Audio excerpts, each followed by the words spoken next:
પાટીદાર આગેવાનોની સરકાર સાથે બેઠક, લગ્ન નોંધણી અને કાયદામાં ફેરફાર અને સ્થાનિક ચૂંટણીઓમાં ઈડબ્લ્યુએસની અનામતની માંગણીઓ સાથે સરકાર સાથે બેઠક યોજાઈ. લગ્ન નોંધણી પ્રથા અને આર્થિક રીતે નબળા વર્ગ માટે અનામત મુદ્દે સરકાર સમક્ષ મુખ્ય રજૂઆત કરવામાં આવે તેવી જે છે સરકારને રજૂઆત કરી હતી. ત્યારબાદ જે છે પાટીદાર આગેવાન દિનેશ બાંભણિયાએ પોતાની પ્રતિક્રિયા જે લગ્ન નોંધણી છે તેને લઈને આપી હતી. આ પ્રતિક્રિયા તેઓએ જે છે 9 ડિસેમ્બરના બપોરે 3 વાગે આપી હતી.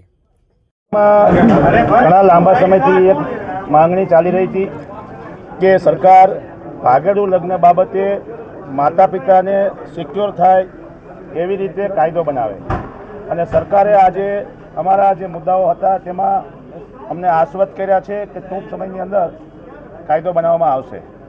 મુખ્ય બાબત એ છે કે દીકરીના લગ્નની નોંધણી કે દીકરાના લગ્નની નોંધણી દીકરીના આધાર કાર્ડના સરનામા ઉપર થાય.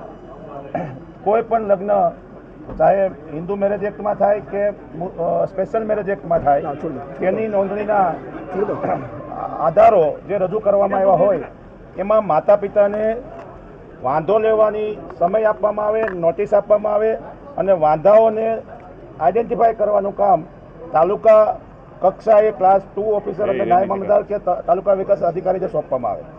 સાથે સાથે ઓનલાઈન નોંધણીની વિગતો રજૂ કરવામાં આવે અને તમામ નોંધણીઓ ઓનલાઈન થાય. ચોથા નંબરનો મુદ્દો હતો કે અત્યારે હાલમાં હમણાં ઘણા બધા બનાવો એવા બન્યા છે કે તલાટી મંત્રી પોતે પોતાની સહીથી ખોટી રીતે બોગસ લગ્નો બહુની નોંધણી બહુ મોટા પાયે કરી રહ્યા છે. સમગ્ર ગુજરાતમાં આ એક રેકેટ ચાલી રહ્યું છે.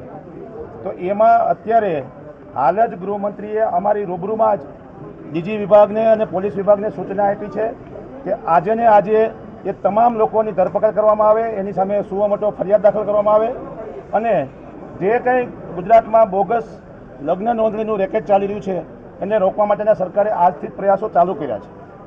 બીજા આના પછીની જે અમારી માંગણી છે કે બનાસકાંઠાનું સવો પંચમહાલનું જે ગામ છે તેમાં એ તમામ ગામોમાં જેવા પ્રકારના રેકેટો ચાલે છે એવા સમગ્ર ગુજરાતમાં ક્યાંય પણ ચાલતા હોય તો એ તમામ ઉપર સુઓ મોટો દાખલ કરવામાં આવે અને એ તમામ લોકોનું આરોપીઓનું વરઘોડો પણ કાઢવામાં આવે એવી અમારી તમામ સામાજિક લેવલે અમે માંગણી કરી છે.